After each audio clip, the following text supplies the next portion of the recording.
नमस्कार, स्वागत है आपका हॉर्नबिल टीवी में। मैं हूं आपके साथ शिखा सकलानी। बुलेटिन की शुरुआत करते हैं खबरों के साथ। उत्तराखंड दौरे पर पहुंचे केंद्रीय गृह मंत्री अमित शाह ने हरिद्वार में गायत्री परिवार की ओर से आयोजित शताब्दी वर्ष समारोह 2026 में शिरकत की। इस दौरान उनके साथ मुख्यमंत्री पुष्कर सिंह धामी भी मौजूद रहे। कार्यक्रम को संबोधित करते हुए गृह मंत्री अमित शाह ने कहा कि आज करोड़ों लोगों को गायत्री मंत्र, गायत्री उपासना, गायत्री साधना के साथ पंडित राम शर्मा ने जोड़ा है। उन करोड़ों लोगों की जिम्मेदारी है कि चिन्मय भाई के नेतृत्व में 100 साल में नई ऊर्जा और जोश के साथ हम आगे बढ़े। वहीं सीएम धामी ने अपने संबोधन में गायत्री परिवार को सनातन धर्म की ऊर्जा का वैश्विक केंद्र बताया।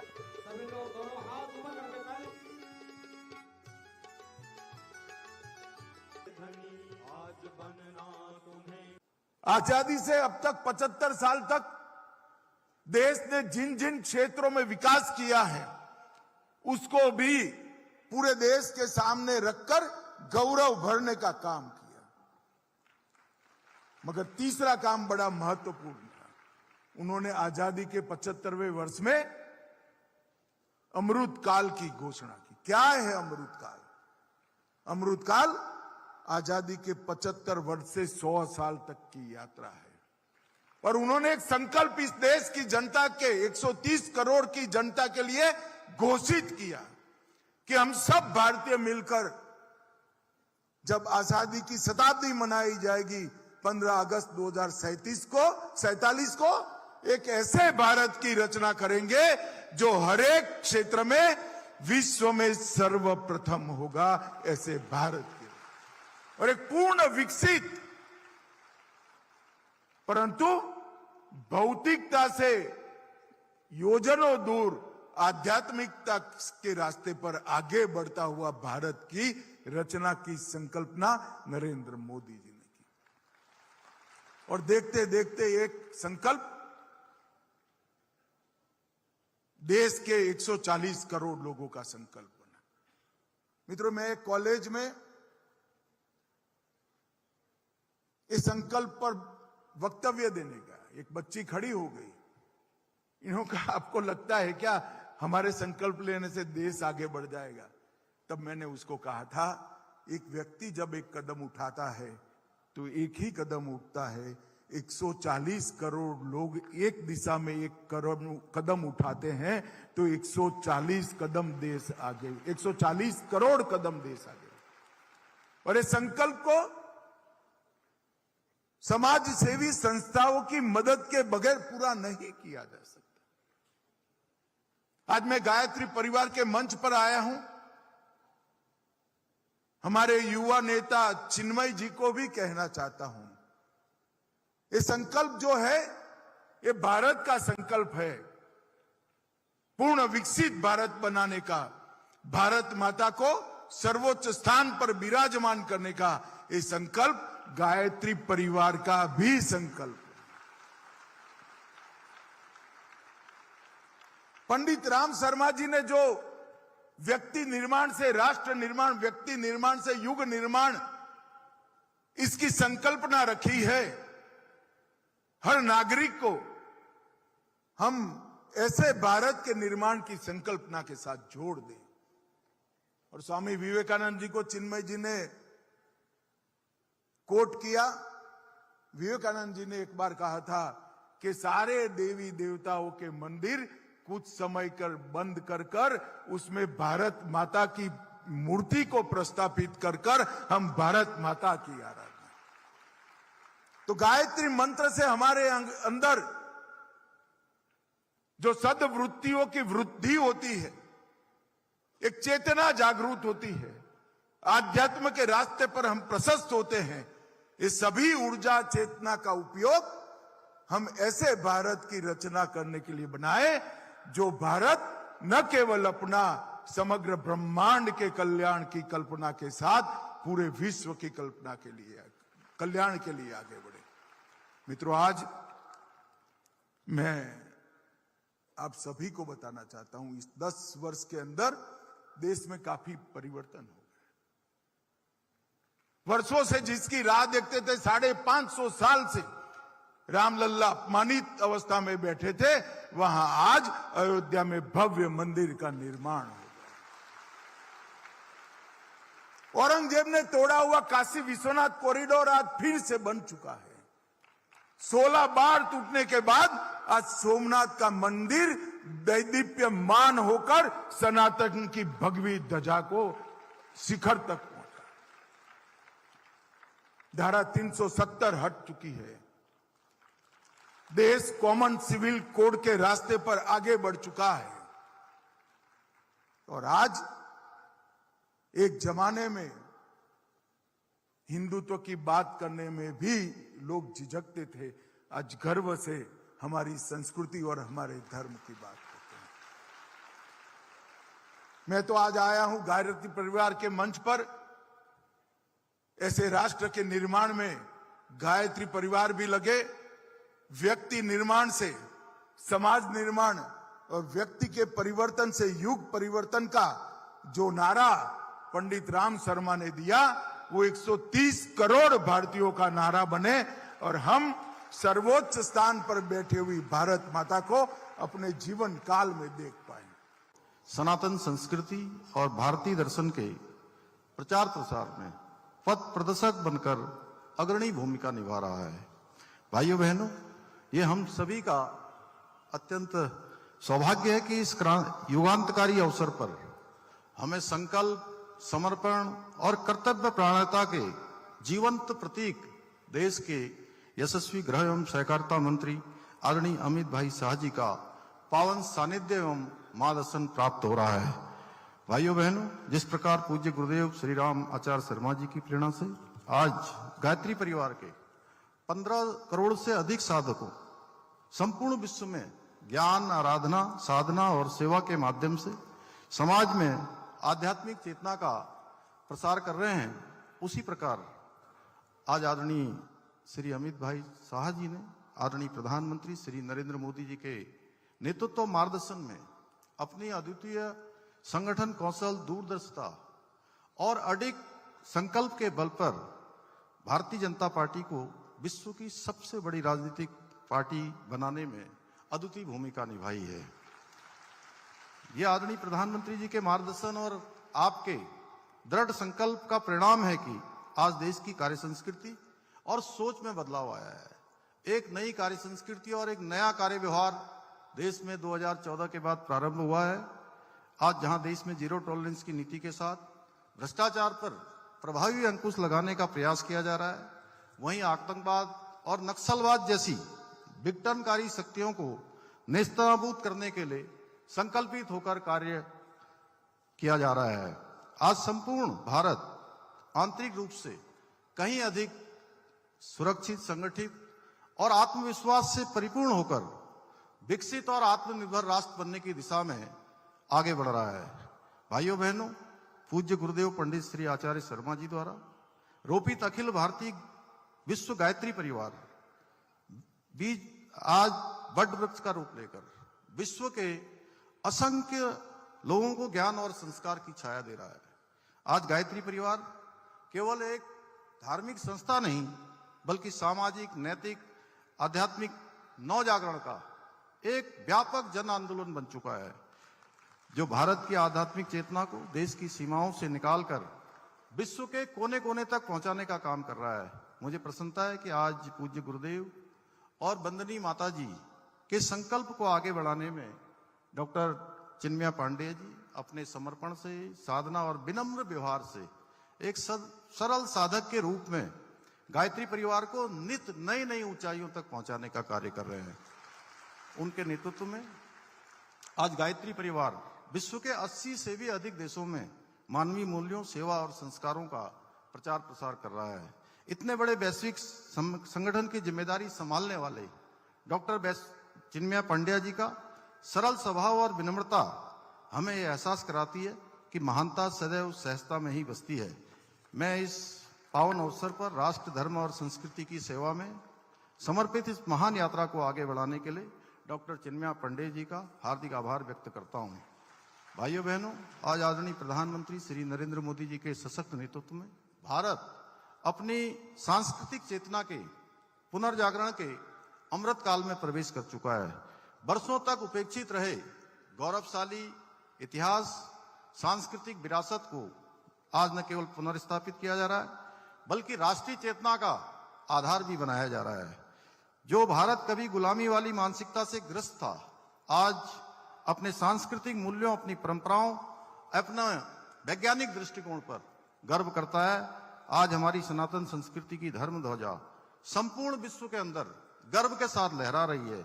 आदरणीय प्रधानमंत्री जी और आदरणीय गृह मंत्री जी के नेतृत्व और मार्गदर्शन में हमारी राज्य सरकार भी देवभूमि उत्तराखंड को देश की आध्यात्मिक राजधानी के रूप में पुनर्स्थापित करने के लिए अपने विकल्प रहित संकल्प के साथ उसको सिद्धि तक पहुंचाने के लिए निरंतर कार्य कर रही है।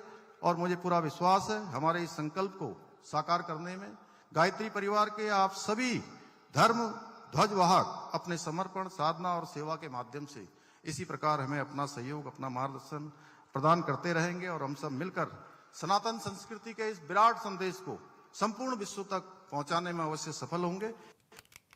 हरिद्वार से सपा ने उत्तराखंड की सियासत में नया संदेश देने की कोशिश की है। पार्टी ने युवा संत महंत शुभम गिरी को कार्यकारी प्रदेश अध्यक्ष की जिम्मेदारी सौंपकर साफ कर दिया कि आने वाले विधानसभा चुनाव से पहले संगठन को नए चेहरे और नए तेवर के साथ मैदान में उतारा जाएगा।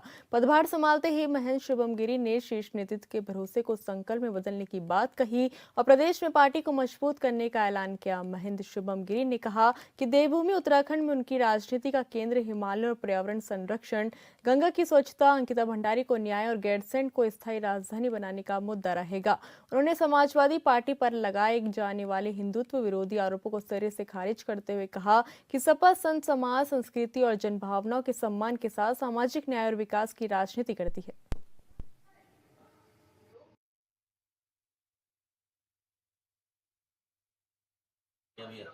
कल मैं आपके क्षेत्र में था, आज मैं उत्तराखंड में आऊँगा, आपको दूंगा, समझा आपको पक्का दूंगा। मेरा नंबर आप सेव रखिए। तो राष्ट्रीय नेतृत्व तय करेगा। अभी कार्यकारी के रूप में दिया है, अभी जिम्मेवारी बहुत है। कार्यकारी के रूप में जहाँ भी जाना पड़े, जहाँ भी मेरे को काम करना पड़े वो करूँगा। बाकी बनेगी, प्रभारी बनेंगे और पूरी जिम्मेवारी से चुनाव लड़ेंगे। विस्तार किया जाएगा, लेकिन चलिए जहाँ तक लड़ेंगे पूरी कोशिश की जाएगी कि हम मजबूती से चुनाव लड़े। समाजवादी पार्टी संतों का सम्मान करती है, चाहे महंत नरेंद्र गिरी जी हो, चाहे महंत ज्ञानदास जी हो, जब अखाड़ा परिषद के अध्यक्ष थे उस समय भी बहुत सम्मान किया। चाहे वो महानिर्वाणी में आपका नीलकंठ महादेव रोड हो, महानिर्वाणी अखाड़े में जो नीलकंठ महादेव मंदिर है ऋषिकेश में, वो रोड बनाने का काम नेताजी ने किया। हरिद्वार का विकास, जिस तरह से कोर्ट हो, हरिद्वार में लक्सर शुगर मिल हो, अनेक कार्य नेताजी ने किए। और अब एक कार्य रहेगा कि गंगा जी को स्वच्छ रखे। आपको पता है 2017 की जो सरकार थी, ओम घाट का कितना सुंदर विस्तार हुआ, उसके लिए भी हम कार्य करेंगे। हम लोहिया जी के सिद्धांत में चढ़ेंगे और हम हिमालय बचाओ और गंगा बचाओ के विशेष अभियान। आगामी साल 2027 में होने वाले कुंभ मेले को लेकर पर्यटन विभाग के साथ ही अन्य सभी संबंधित विभाग तैयारियों में जुटे हुए हैं ताकि बेहतर ढंग से कुंभ मेले का आयोजन किया जा सके। उत्तराखंड परिवहन निगम भी अपने बस बेड़े को बढ़ाने के साथ ही जनता को बेहतर परिवहन सुविधा उपलब्ध कराए जाने की रणनीतियों को तैयार करने में जुटा हुआ है। खास बात यह है कि कुंभ मेले के दौरान पहली बार कुंभ क्षेत्र में परिवहन निगम की गाड़ियां यात्रियों को लाती ले जाती नजर आएगी। साथ ही परिवहन निगम ने कुंभ निधि से 700 बसें उपलब्ध कराने का प्रस्ताव भी भेजा है। कुंभ मेले के दौरान उत्तराखंड परिवहन निगम की ओर से मुख्य रूप से कुंभ परिसर के बाहरी वाहनों का संचालन किया जाता है। साथ ही उन्हें समय से परिवहन की सुविधा उपलब्ध हो सके, इसको लेकर तैयार की गई रणनीति के मुताबिक करीब 150 इलेक्ट्रिक बसों को कुंभ क्षेत्र में तैनात किया जाएगा। उत्तराखंड परिवहन निगम की प्रबंध निदेशक रीना जोशी ने कहा कि पिछले कुंभ मेले के दौरान भी अन्य राज्यों से आने वाले यात्रियों को कुंभ मेला क्षेत्र तक पहुंचाने के लिए परिवहन निगम की ओर से बड़ी मात्रा में बसों का संचालन किया गया था। लिहाजा आगामी कुंभ मेले के दौरान भी परिवहन निगम की ओर से बड़ी संख्या में बसों का संचालन किया जाएगा।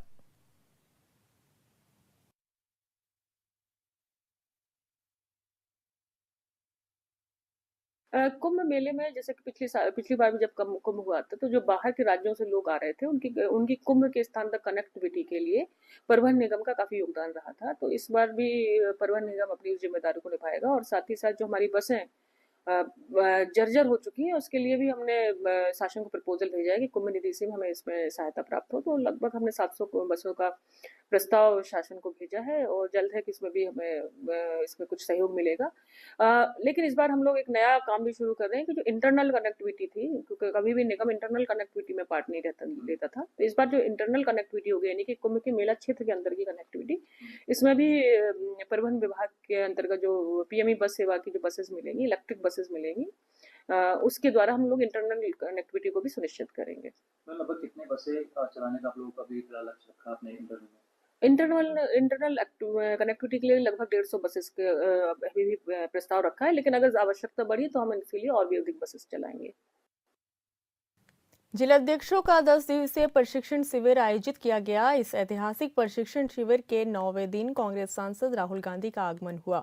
इस दौरान उन्होंने जिलाध्यक्षों के साथ लगभग 4 घंटे तक राजनीतिक, सामाजिक और समसामयिक मुद्दों पर गहन संवाद किया और साथ ही जिलाध्यक्षों के परिवारजनों से भी आत्मीय मुलाकात की। इसी क्रम में परवादून कांग्रेस जिलाध्यक्ष मोहित उनियाल के परिवार से भी उनकी गर्मजोशी भरी भेंट हुई। उनियाल के साथ उनकी पत्नी पल्लवी और बेटे मितांश ने राहुल गांधी से मुलाकात की।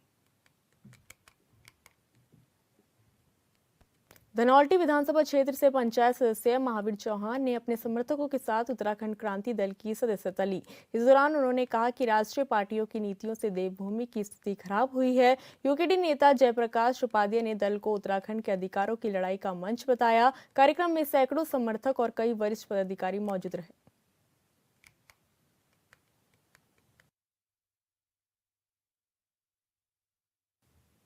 खबर ऋषिकेश से है, जहां पुष्कर मंदिर रोड में व्यापारियों ने राम जन्मभूमि महोत्सव की तीसरी वर्षगांठ को श्रद्धापूर्वक मनाया। इस समारोह में मुख्य अतिथि राज्य मंत्री गिरीश डोभाल और मेयर शंभू पासवान भी शामिल हुए।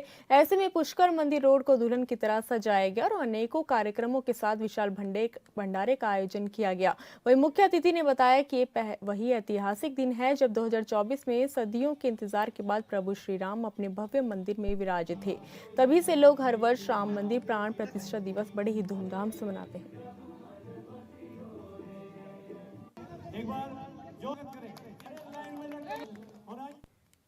अल्मोड़ा में मेयर और नगर आयुक्त की अध्यक्षता में आयोजित पहली जन सुनवाई हंगामेदार रही। शहरवासियों ने सफाई, अतिक्रमण, प्रकाश और ड्रेनेज व्यवस्था में समस्याओं को चिंता जताई। निगम प्रशासन ने इन मुद्दों के निस्तारण के लिए कर्मचारियों को कार्रवाई के निर्देश दिए। नगर आयुक्त सीमा विश्वकर्मा ने कहा कि समस्याओं को गंभीरता से लिया गया है और शीघ्र कचरा निस्तारण के लिए डोर टू डोर कलेक्शन लागू किया जाएगा।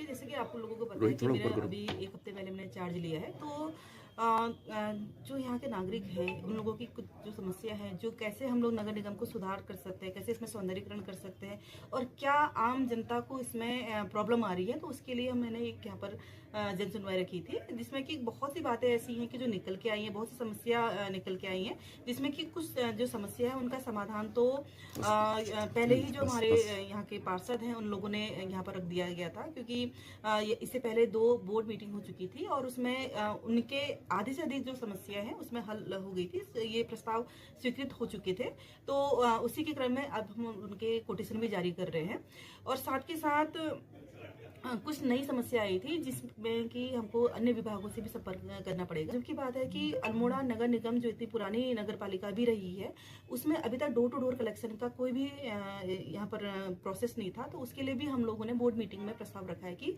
इस बार हम लोग कोशिश करेंगे कि डोर टू डोर कलेक्शन भी हम लोग इसका खटीमा के न्याय पंचायत बंडिया में स्थित राजकीय इंटर कॉलेज में बहुउद्देशीय शिविर का आयोजन किया गया, जिसमें मुख्य अतिथि जिला पंचायत अध्यक्ष अजय मौर्य, दर्जा मंत्री उत्तम दत्ता, नगर पालिका अध्यक्ष रमेश जोशी ने शिरकत की। इस मौके पर अतिथियों ने कहा कि जन जन की सरकार, जन जन के द्वार कार्यक्रम पूरे प्रदेश में चल रहा है। इसका मुख्य उद्देश्य जनता की समस्याओं को जनता के द्वार जाकर समाधान करना है। यह अभियान मुख्यमंत्री पुष्कर सिंह धामी की श्रेष्ठ पहल है। इस शिविर में लगभग 60 समस्याएं पंजीकृत हुई है, जिनमें से 15 का मौके पर ही निस्तारण कर दिया गया। करीब 1500 लोगों ने शिविर का लाभ उठाया। वहीं मीडिया से रूबरू होते हुए अपर जिला अधिकारी उधम सिंह नगर ने कहा कि जन जन की सरकार, जन जन के द्वार अभियान के तहत यहां पर शिविर का आयोजन किया गया है, जिसमें करीब 1500 लोगों ने प्रतिभाग किया और 60 के लगभग यहां पर शिकायत आई, जिसमें से 15 के लगभग शिकायतों का त्वरित निस्तारण कर दिया गया।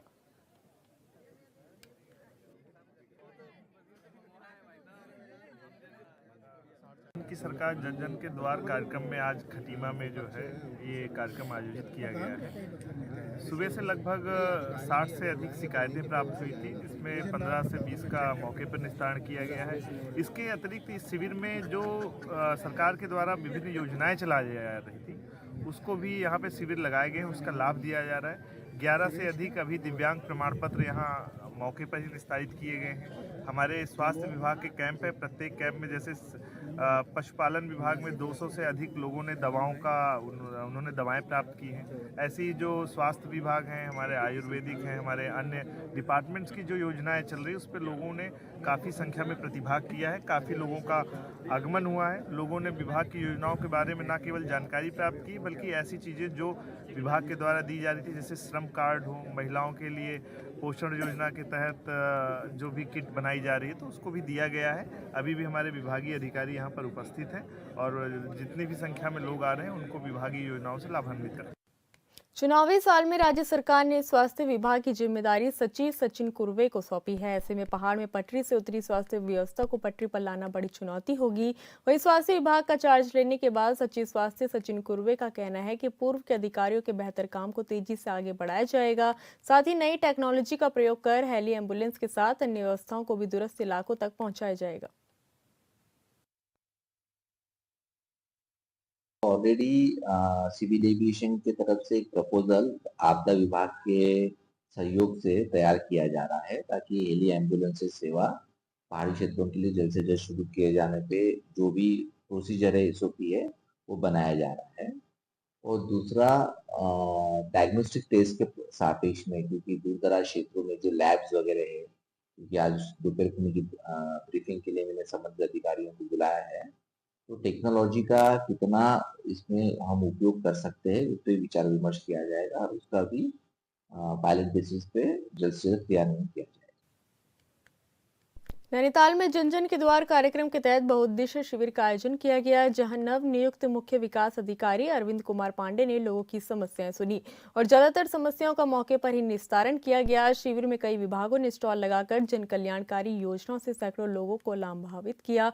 वहीं स्वास्थ्य विभाग की ओर से 142 लोगों की जांच और औषधि वितरित की गई। साथ ही संबंधित अधिकारियों को अन्य बची शिकायतों के निस्तारण के निर्देश दिए।